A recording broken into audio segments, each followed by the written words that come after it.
મોદીએ ગાંધીનગર રેલવે સ્ટેશનના રીડેવલપમેન્ટ પ્રોજેક્ટનું કર્યું ખાતમુહૂર્ત તો 5 સ્ટાર હોટલના નિર્માણ માટે કર્યા શિલાન્યાસ.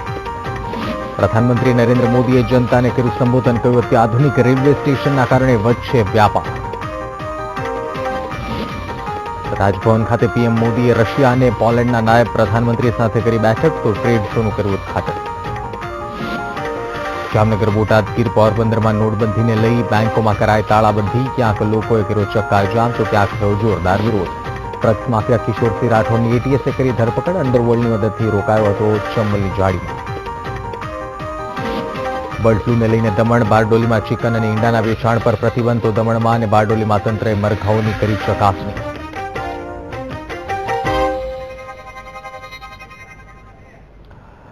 નમસ્કાર, સીધા જોઈએ લાઈવ, જ્યાં વડાપ્રધાન નરેન્દ્ર મોદી સંબોધન કરી રહ્યા છે ગાંધીનગરથી. કાલે ફરી મળીશું. Thank you. Thank you very much, sir. તો ઇન્ટરનેશનલ સ્ટોક એક્સચેન્જનું ઉદઘાટન નરેન્દ્ર મોદીએ કર્યું અને તેમની સાથે અર્જુન મેઘવાલ, વિજય રૂપાણી, બીએસસીના અધિકારીઓ ઉપસ્થિત રહ્યા. એક મહત્વપૂર્ણ ક્ષણ ભારત માટે અને ખાસ ગાંધીનગર માટે, કારણ કે વિશ્વ ભારતનું પ્રથમ ઇન્ટરનેશનલ સ્ટોક એક્સચેન્જ ગાંધીનગર ખાતે ખુલ્લું મુકાયું છે. રાજ્ય સરકારે જ્યારે વર્ષ 2013માં વડાપ્રધાન ગુજરાતના મુખ્યમંત્રી હતા ત્યારે બીએસસીની મુલાકાત લીધી હતી. મુલાકાત સમયે તેમણે બીએસસીને ગાંધીનગર ખાતે ઇન્ટરનેશનલ સ્ટોક એક્સચેન્જ બનાવવા માટે અનુરોધ કર્યો હતો. ત્યારબાદ 2015માં રાજ્ય સરકાર અને બીએસસી વચ્ચે આ અંગેના એમઓયુ થયા અને વર્ષ 2017ની 9મી તારીખે એટલે કે આજે તેને ખુલ્લું મૂકવામાં આવ્યું છે. વિદેશી રોકાણકારો માટેને આકર્ષવા માટે India international exchange, Indian stock exchange, international stock એક્સચેન્જનું ઉદઘાટન કરવામાં આવ્યું છે. વડાપ્રધાને પોતાના સંબોધનમાં જણાવ્યું કે અત્યાર સુધી રોકાણકારો, વિદેશી રોકાણકારોને આ તરફ એટલે કે ભારત તરફ જોવાનો મોકો નહોતો મળતો, પરંતુ હવે સૂર્યોદયથી સૂર્યાસ્ત સુધી એટલે કે કાર્યરત રહેશે. દિવસથી લઈ રાત સુધી આ 22 કલાકથી 20 કલાકથી વધુ આ એક્સચેન્જ કાર્યરત રહેવાનું કહેવામાં આવી રહ્યું છે. વડાપ્રધાન મોદી અહીંથી સીધા જશે સાયન્સ સિટી, જ્યાં એક કાર્યક્રમમાં તેઓ હાજરી આપશે. ઇન્ટરનેશનલ સ્ટોક એક્સચેન્જનું વડાપ્રધાન નરેન્દ્ર મોદીના હસ્તે ઉદઘાટન કરવામાં આવ્યું. ગિફ્ટ સિટીમાં પ્રધાનમંત્રીએ એક મહત્વપૂર્ણ સંબોધન પણ કર્યું. ફરી એકવાર સંબોધનમાં તેમણે સંબોધનની શરૂઆત ગુજરાતીમાં કરી અને હાજર રહેલા લોકોને મંત્રમુગ્ધ કરી દીધા. લોકો રાહ જોઈ રહ્યા હતા કે વડાપ્રધાન જલ્દી જ તેમને સંબોધિત કરે અને હાજર રહેલા તમામ ઉદ્યોગપતિઓ અને બ્રોકર્સે વડાપ્રધાનને શાંતિપૂર્વક સાંભળ્યા. વડાપ્રધાને પોતાના ભાષણમાં ભારતની આર્થિક સ્થિતિ અને ફાઇનાન્સ સેક્ટરને કઈ રીતે આગળ વધારી શકાય અથવા તો જે હાલની કેન્દ્ર સરકાર છે કઈ રીતે આગળ વધારી રહી છે અને કેવા કેવા કાર્યો કરી રહી છે તે અંગેની જાણકારી તેમણે આપી. આ કારોબાર સવારથી લઈ રાત સુધી ચાલશે. વિશ્વ કક્ષાની સુવિધાઓ ગિફ્ટ સિટીમાં ઊભી કરવામાં આવી છે. વડાપ્રધાને પણ ઉલ્લેખ કર્યો કે એ મારું સૌભાગ્ય છે કે હું આ ગિફ્ટ સિટી અથવા તો ઇન્ટરનેશનલ સ્ટોક એક્સચેન્જ જે ઇતિહાસ બની જશે તેનું ઉદઘાટન કરવા માટે મને આમંત્રિત કરવામાં આવ્યો છે. તો બીજી તરફ વિજય રૂપાણી પણ વડાપ્રધાનની પહેલા સંબોધન કરતા વડાપ્રધાનનો આભાર માન્યો. તેમના વિઝન અને તેમના ડ્રીમના વખાણ કરતા મુખ્યમંત્રી વિજય રૂપાણીએ કહ્યું કે ગિફ્ટ સિટી એ વડાપ્રધાનનું સપનું હતું અને તેના માટે જ આજે તેમને આમંત્રિત કરાયા છે અને રાજ્ય સરકારનું એ સૌભાગ્ય છે કે દેશના વડાપ્રધાન આ ગિફ્ટ સિટીનું ઉદઘાટન કરી રહ્યા છે. આ અંગે વડાપ્રધાને ભાષણમાં જણાવ્યું કે ગિફ્ટ સિટી અથવા તો ઇન્ટરનેશનલ સ્ટોક એક્સચેન્જનો વિચાર અમલી કરતા પહેલા તેમણે દેશભરના અર્થશાસ્ત્રીઓની સલાહ લીધી હતી. સાથોસાથ બીએસસી સાથે પણ લાંબા વાર્તાલાપ કર્યા હતા.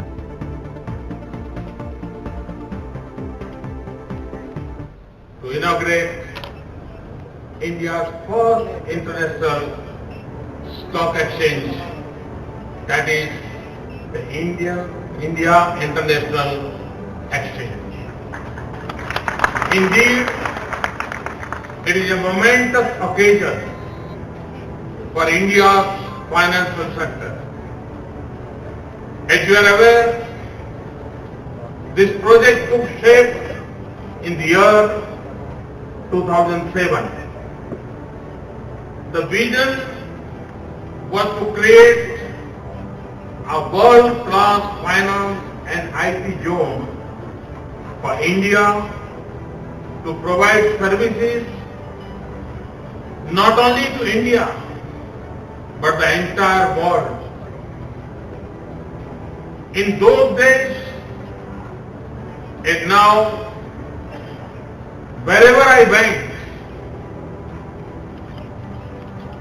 I would meet some of the top financial brains of those countries, whether in New York, London, Singapore, Hong Kong, or Abu Dhabi. I would find many of them to be of Indian origin. I was impressed by their understanding of the financial world and also their contribution to their adopted countries. આ પહેલા PM Narendra મોદીએ ગાંધીનગરમાં railway track પર બનવા જઈ રહેલી હોટલનો શિલાન્યાસ કર્યો અને ગાંધીનગરના રેલવેના નવીનીકરણ માટે ભૂમિપૂજન પણ કર્યું. પીએમ મોદીએ પરોક્ષ રીતે કોંગ્રેસ પર નિશાન સાધતા કહ્યું કે પાછલી સરકારોમાં રેલવેનો કોઈ જ વિકાસ નથી થયો. અત્યાર સુધી રેલવેને તેના નસીબ પર છોડી દેવામાં આવી હતી, પરંતુ છેલ્લા 8 વર્ષમાં રેલવેને આધુનિક સ્વરૂપ આપવામાં આવ્યું છે. ભારતીય રેલવેમાં 70% લોકો ઓનલાઈન ટિકિટ ખરીદે છે. ડિજિટલ ઇન્ડિયાનું સપનું સાકાર થઈ રહ્યું છે. આવનારા દિવસોમાં રેલવેનું વિસ્તરણ કરવામાં આવશે.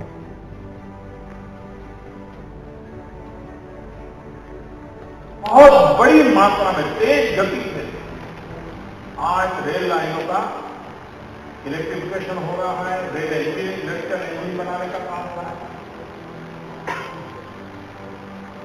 आजाद हिंदुस्तान में सबसे बड़ा फॉरेन डायरेक्ट इन्वेस्टमेंट रेलवे के क्षेत्र में आया है और 2 बड़े लोको इंजीनियरिंग मैन्युफैक्चरिंग के काम के लिए वो काम आने वाला है. भविष्य में वो पूरे रेलवे की गति बदलने वाले इंजन बनाने का काम है. तो वर्ल्ड बैंक ने इस बात को अनुमति दी है कि $500 मिलियन हमें देंगे ताकि कुछ स्टेशन हम लोग भी डेवलप कर सकेंगे, क्योंकि जब तक पीपीपी के लोग नहीं आ पाते तब तक हम भी करेंगे. उसी तरह से सभी जोन, जितने 17 जोन है रेलवे के, हर जोन में भी स्टेशन डेवलपमेंट करने के लिए भी हम लोगों ने पीपीपी के तहत बहुत सारी मीटिंग हो गई. मैं समझता हूं कि आप लोगों को भी आगे आके इसको देखने के बाद देखना चाहिए, रिस्पॉन्स मिलना चाहिए और हम लोग उसको भी डेवलप करेंगे. कि पहले ट्रांसपोर्ट मिनिस्टर था तो उस वक्त भी वर्ल्ड क्लास बस स्टैंड ये होना चाहिए. और गुजरात में आपके मार्गदर्शन से गुजरात में भी बड़ौदा, अहमदाबाद, मेहसाणा, सूरत, ये सब बस स्टेशन वो भी वर्ल्ड क्लास बने हैं. उसी तरीके से आज गुजरात में रेलवे स्टेशन भी ये वर्ल्ड क्लास बन रहा है. ये जब आपने कल्पना की थी और अब जब चरितार्थ हो रहा है तो आपका विजन का भी परिचय जनता को मिल रहा है. मुझे लगता है कि गुजरात के लिए ये बहुत बड़ी शुभ बाबत है. और आज गुजरात में ये पहला स्टेशन उसका शिलान्यास आपके कमलों से हुआ है. आने वाले दिन में जिस तरीके से रेलवे के साथ गवर्नमेंट ऑफ गुजरात ने પીએમ નરેન્દ્ર મોદીએ ગાંધીનગરમાં 250 કરોડના ખર્ચે બનવા જઈ રહેલી હોટેલનો શિલાન્યાસ કર્યો અને ગાંધીનગરના નવીનીકરણ માટે ભૂમિપૂજન પણ કર્યું, જે બાદ રેલવે પ્રધાન સુરેશ પ્રભુએ કહ્યું કે આ રેલવે સ્ટેશન એરપોર્ટ જેવું બનાવાશે, જ્યાં પીએમ મોદીએ આપેલી સૂચના પ્રમાણે તમામ પ્રકારની સુવિધા હશે.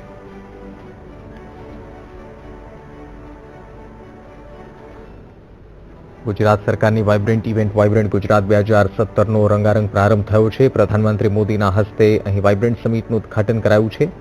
કાર્યક્રમ અંતર્ગત પ્રધાનમંત્રી નરેન્દ્ર મોદી ગ્લોબલ ટ્રેડ શોની મુલાકાતે પહોંચ્યા હતા. અહીં તેમણે ટ્રેડ શોનું ઉદઘાટન કરતા વિવિધ સ્ટોલની મુલાકાત લીધી હતી. મહત્વનું છે કે ગ્લોબલ ટ્રેડ શોમાં દેશ વિદેશથી આવેલી 1500 જેટલી કંપનીઓએ તેમના સ્ટોલ મૂક્યા છે, જે અંતર્ગત પ્રધાનમંત્રી મોદીએ અહીં શરૂ કરાયેલા જાપાન પેવેલિયનની પણ મુલાકાત લીધી હતી.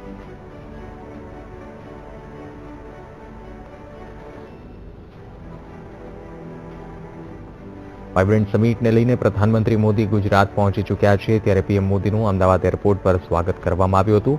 મોદી એરપોર્ટ પરથી સીધા રાજભવન ખાતે રવાના થયા હતા અને રાજભવન પહોંચીને બેઠક યોજી હતી. તો પીએમ મોદીએ રશિયાના ઉપપ્રધાનમંત્રી વિતાલી મુત્કો સાથે મુલાકાત કરી. વિતાલી મુત્કો પોતાના ડેલિગેશન સાથે વાઇબ્રન્ટમાં આવેલા છે. આ તમામ સાથે પીએમ મોદીએ ચર્ચા વિચારણા કરી અને ત્યારબાદ નરેન્દ્ર મોદીએ ગાંધીનગરમાં 250 કરોડના ખર્ચે બનવા જઈ રહેલી હોટેલનો શિલાન્યાસ કર્યો અને ગાંધીનગરના નવીનીકરણ માટે ભૂમિપૂજન પણ કર્યું. તો ત્યારબાદ પીએમ મોદીએ ટ્રેડ શોમાં હાજરી આપી અને ટ્રેડ શોનું ઉદઘાટન કર્યું હતું.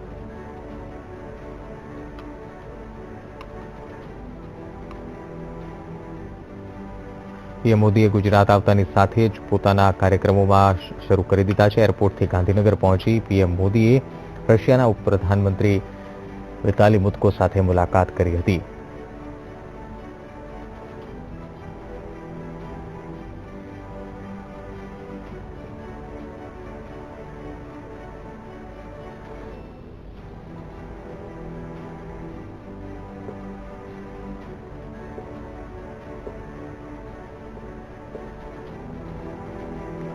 ગાંધીનગરમાં ₹250 કરોડના ખર્ચે તૈયાર થનારી રેલવે ટ્રેક પરની હોટેલનું કામકાજ આગામી વાઇબ્રન્ટ સુધીમાં પૂર્ણ કરી દેવાનો સરકારે દાવો કર્યો છે.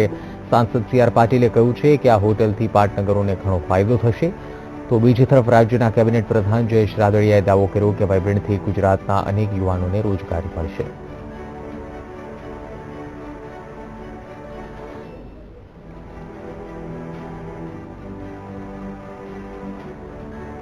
હોટલ 250 કરોડને ખર્ચે આવનારા 2019ના વાઇબ્રન્ટ પહેલા પૂર્ણ કરીને એ મહેમાનોને આ હોટલમાં ઉતારો આપી શકાય એટલી ઝડપમાં પૂર્ણ કરવા માટેના પ્રોજેક્ટ છે. અને પહેલીવાર આખા દેશમાં આ પહેલી રેલવે ટ્રેક ઉપર અને રેલવે સ્ટેશન ઉપર આવી હોટલ બની રહી છે. આવનારા દિવસોમાં આવા જ મોલ અને આવી જ હોટલ બનાવવાનો પણ આયોજન આદરણીય પ્રધાનમંત્રી મોદી સાહેબના મનમાં છે અને એને અમલ એ કરવાના છે. વાઇબ્રન્ટ એ પોલિટિકનું માધ્યમ નથી. વાઇબ્રન્ટ સમગ્ર ગુજરાત માટે છે, ગુજરાતના લોકો માટે છે અને જે રીતે ગુજરાત એક દેશનું આગળ પડતું રાજ્ય છે એટલે ગુજરાત માટે એક મહત્વપૂર્ણ છે અને જે કંઈ ડેવલપિંગ થશે, જે કંઈ વિકાસ થશે એ ગુજરાતનો છે. એટલે ગુજરાતી તરીકે પણ આપણને ગૌરવ હોઈ શકે, આમાં પોલિટિક્સ ન હોઈ શકે અને ગુજરાત માટે એક મહત્વપૂર્ણ સાબિત થશે અને એનાથી ગુજરાતની આવનારી ભવિષ્યની પેઢીઓ માટે એનો ખૂબ મોટો બેનિફિટ છે.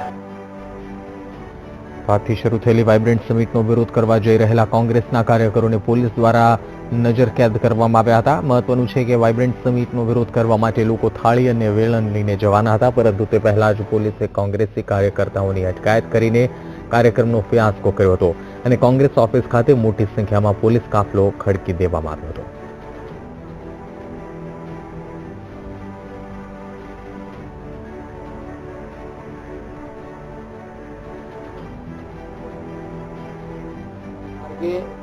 એનો દેખાવો કરતા હતા. પોલીસનો બળ પ્રયોગ કરીને ધરપકડ કરવામાં આવી અને જાણે આતંકવાદીઓ કોંગ્રેસના કાર્યાલયમાં હોય એ રીતે એમને નજરકેદ કરવા માટે પોલીસના ધાડા કોંગ્રેસના 22 ખાતેના કાર્યાલય પર ઉતારવામાં આવ્યા. આ જોતા એવું લાગે છે કે આ દેશમાં એક સરમુખતાશાહી પ્રસ્થાપિત થઈ રહી છે, જે ગુજરાતથી શરૂ થઈ હતી અને સમગ્ર ભારતને આ ભરડામાં લીધું છે. એટલા માટે થઈ અને આગામી દિવસમાં આશ્ચર્યજનક કાર્યક્રમ આપવા એ અમારી ફરજ બની પડશે. નોટબંધીને 2 માસથી વધુનો સમય પસાર થઈ ચૂક્યો છે. જો કે આજે પણ લોકોને સરળતાથી રૂપિયા ન મળી રહેતા ઠેર ઠેર વિરોધ પ્રદર્શનો થઈ રહ્યા છે. આપ આ દ્રશ્યોમાં જોઈ શકો છો કે જામનગર, બોટાદ, ગીર અને પોરબંદરમાં લોકો નાણાંની અછતને લઈ ત્રાહિમામ પોકારી ઉઠ્યા છે અને બેંક બહાર વિરોધ પ્રદર્શનો કરી રહ્યા છે. જામનગરના લાલપુરના પીપરટોડા ગામે બેંકમાં રૂપિયા ન મળતા ગામના લોકોએ હોબાળો મચાવ્યો, તો બોટાદ ભાવનગર ડિસ્ટ્રિક્ટ કોઓપરેટિવ બેંકને ખેડૂતો દ્વારા તાળાબંધી કરાઈ.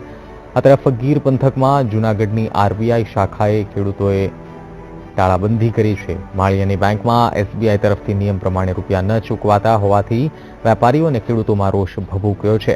તો પોરબંદરના વડાળા ગામે મહિલા ખાતેદારોએ થોડી થાળી વેલણ વગાડી વિરોધ નોંધાવ્યો હતો.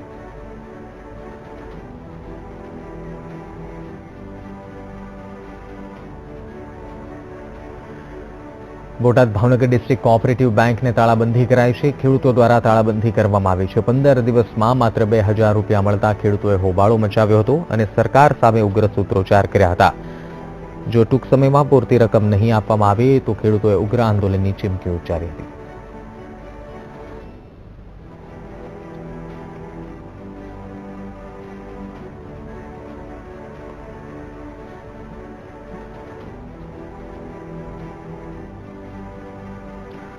તો ગીર સોમનાથની પ્રભાસ પાટણની એસબીઆઈ બેંકમાં લોકોએ હોબાળો મચાવ્યો. નોટબંધીની 60 દિવસ બાદ પણ બેંક તરફથી પૂરતા પૈસા નથી મળતા, તો બીજી તરફ રોષે ભરાયેલા લોકોએ રસ્તા પર આવી ચક્કાજામ કર્યો અને બેંકમાં તાળાબંધી કરી વિરોધ નોંધાવ્યો, જેના પગલે પોલીસ ઘટના સ્થળે પહોંચી હતી.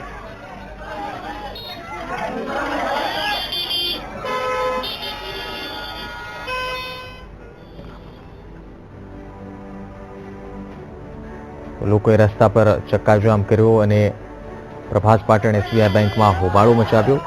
નોટબંધીના 50 દિવસ પૂર્ણ થઈ ગયા હોવા છતાં પણ લોકો હજી હાલાકી દૂર નથી થઈ રહી.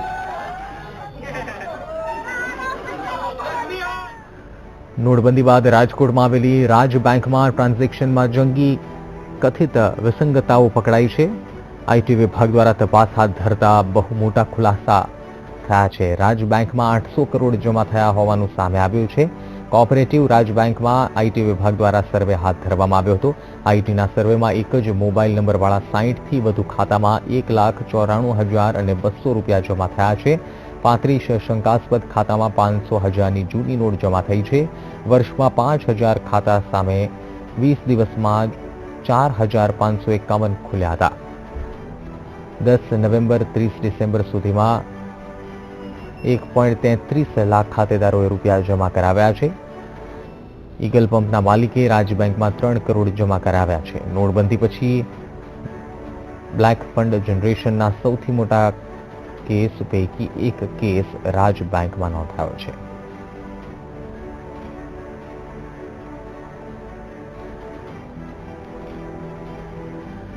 $270 કરોડના ડ્રગ કેસમાં વોન્ટેડ આરોપી કિશોરસિંહ રાઠોડ આખરે એટીએસ પોલીસના સકંજામાં આવી ગયો છે. ગુજરાત એટીએસે રાજસ્થાન મધ્યપ્રદેશ બોર્ડર પરથી કિશોરસિંહની ધરપકડ કરી છે.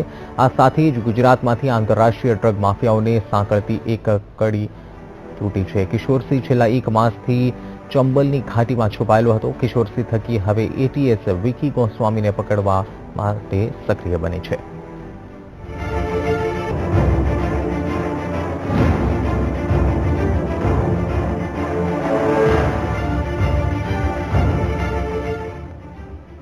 ગુજરાત એટીએસની ટીમ જેને શોધી રહી હતી તે આંતરરાષ્ટ્રીય ડ્રગ માફિયા કિશોરસિંહ રાઠોડ હવે પોલીસ સકંજામાં છે. એટીએસ પોલીસે રાજસ્થાન મધ્યપ્રદેશ બોર્ડર પરથી તેમની ધરપકડ કરી છે. ગુજરાતમાં રહી આંતરરાષ્ટ્રીય ડ્રગ સ્કેન્ડલ્સ ચલાવતું કિશોરસિંહ મોટા રાજકીય નેતાઓનો પુત્ર છે. ભાજપના સમી હારીજના પૂર્વ ધારાસભ્ય ભાવસિંહ રાઠોડનો પુત્ર કિશોર વૈભવી શોખ ધરાવે છે. તે વિક્કી ગોસ્વામી સહિત પંટરો સાથે કનેક્શન ધરાવતો અને તે દ્વારા સમગ્ર દેશમાં ડ્રગનો કારોબાર ચલાવતો હોવાનો ઘટસ્ફોટ તપાસ દરમિયાન થયો હતો. અમદાવાદમાંથી પકડાયેલ 270 કરોડના એફેડ્રીન કેસમાં કિશોર મુખ્ય સૂત્રધાર છે. આપને યાદ કરાવી દઈએ, અમદાવાદ પોલીસે દહેગામના વહલાલ ગામની સીમમાં આવેલી એક ફેક્ટરીમાં શેડમાંથી 1368 કિલોગ્રામ જેટલું એફેડ્રીન પકડી પાડ્યું હતું.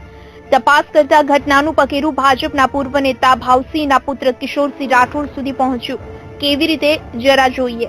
કિશોરસિંહ સાથે અન્ય 2 આરોપીઓ મહારાષ્ટ્રના સોલાપુર ખાતેની પુનિત નામની વ્યક્તિ પાસેથી એક ફાર્માસ્યુટિકલ કંપનીમાંથી એફેડ્રીન મંગાવતા હતા, જેને તેઓ અમદાવાદની ફેક્ટરીમાં પ્રોસેસ કરી એમ્ફેટામાઇન નામનું પાર્ટી ડ્રગ્સ બનાવતા. કિશોરસિંહ આ ડ્રગ્સને યુરોપિયન ડ્રગ માફિયાઓને વેચતો હતો. મેથાફેટામાઇન એક પાર્ટી ડ્રગ્સ છે જે યુરોપ, પોલેન્ડ જેવા દેશમાં સૌથી વધુ વહેંચાય છે. યુવાનોમાં આ ડ્રગની સૌથી વધુ માંગ છે. કિશોરસિંહ રાઠોડ અને જયમુખી નામનો શખ્સ દુબઈ ગયા હતા અને લંડનમાં રહેતા એક એનઆરઆઈની મદદથી પોલેન્ડના ડ્રગ ડીલર્સ સાથે મીટિંગ કરી હતી, જેમાં એફેડ્રીનમાંથી મેથાએમ્ફેટામાઇન બનાવી તેનો કેટલોક જથ્થો પોલેન્ડ માટે જ્યારે બાકીનો જથ્થો ભારતના કેટલાક શહેર માટે મોકલવાની વાત હતી. કિશોર અને જયમુખીએ એફેડ્રીન માટે 4 થી 5 જગ્યાએથી સેમ્પલ મંગાવ્યા હતા, પરંતુ દહેગામની ફેક્ટરી માલિક નરેન્દ્રનું સેમ્પલ સૌથી સારું પ્રોસેસ થયું હતું. નરેન્દ્રએ 15 દિવસ પહેલા જ દહેગામની ફેક્ટરી ભાડે રાખી હતી. આ સમગ્ર ઘટનાક્રમનો પર્દાફાશ થયો ત્યારથી કિશોરસિંહ ફરાર હતું અને ગુજરાત એટીએસ તેને શોધી રહી હતી. કિશોરની ધરપકડથી પોલીસ માટે વિકી ગોસ્વામી જેવા મોટા માથાઓ સુધી પહોંચવામાં સરળતા રહેશે. Bureau report, VTV news. Card દ્વારા પેટ્રોલ ડીઝલનું પેમેન્ટ ન સ્વીકારવાની ઓલ ઇન્ડિયા પેટ્રોલ પંપ એસોસિએશનની જાહેરાતના પગલે લોકોમાં ચિંતા જોવા મળી છે. જોકે સરકારની મધ્યસ્થી બાદ આખરે 13 જાન્યુઆરી સુધી આ નિર્ણય ટાળી દેવાયો છે.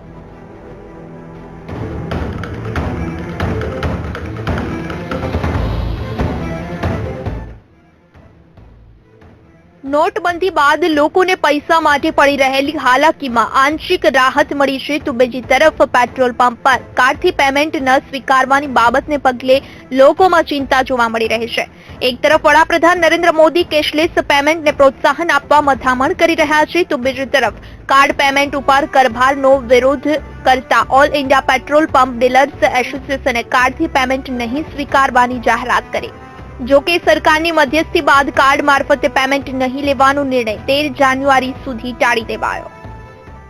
जैसे इनका मोटिव है कि कैशलेस होना चाहिए, तो उसको तो गवर्नमेंट को प्रमोट करना चाहिए ना, और ये सब तो गवर्नमेंट के कोरिलेशन है, आपस में कोऑर्डिनेट करके चलती है पेट्रोल, और ये अगर प्रमोट करना है करेंसी को, नॉन इसे कहते हैं कैशलेस को, तो उसके लिए तो इनिशिएटिव तो गवर्नमेंट को लेना चाहिए ना. अब वो कैसे कंपनसेट करना है, क्योंकि ये लोग भी end of the day business तो कर ही रहे हैं ना, तो इनको प्रॉफिट नहीं मिलेगा और ये कहाँ से पे करेंगे. तो जब बंदे परेशान रहेंगे तो इस चक्कर में क्या होगा, जब कार्ड ही ब्लैक हो जाएगा, फिर उसमें लाइन लगाओ बैंक में जाके, जब कैश नहीं होगा तो कार्ड तो काम होगा ही.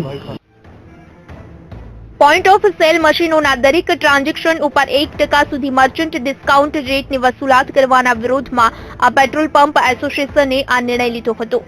આ બાબતે પેટ્રોલિયમ પ્રધાનના હસ્તક્ષેપ બાદ 13 જાન્યુઆરી સુધી એમડીઆરની વસૂલાત टाળવામાં આવી છે. कोई दिक्कत नहीं होगा. क्रेडिट कार्ड में पहले ही एमडीआर लगती थी. डेबिट कार्ड में सरकार ने 31 दिसंबर तक बैंकों को एमडीआर नहीं लेने के लिए एक अनुरोध किया था. बैंकों ने उसमें कोऑपरेट किया था. रिजर्व बैंक की एक नई गाइडलाइन आई है जिसमें थोड़ा उसको कंसेशनल एमडीआर उन्होंने किया है. लेकिन अभी हमारी बैंकों से ऑयल मार्केटिंग कंपनियों की निगोशिएशन हो रही है, चर्चा चल रही है. फिलहाल कल सुबह से जो एमडीआर लगने की बात थी उसको अभी स्थगित रखा गया है कुछ दिनों के लिए. ઉલ્લેખનીય છે, આશરે દેશમાં 56,190 જેટલા પેટ્રોલ પંપમાંથી આશરે 53,840 પંપો પાસે જ સ્વાઇપ મશીનો છે. સરકાર પણ કેશલેસને પ્રોત્સાહન આપવા શક્ય તમામ પ્રયાસ કરી રહી છે. ત્યારે આ પ્રકારની પરિસ્થિતિને સરકારને મૂંઝવણમાં મૂકી દીધી છે. ત્યારે હવે જોવું રહ્યું સરકાર આ મામલે શું સરળ રસ્તો કાઢે છે. Bureau report, VTV news.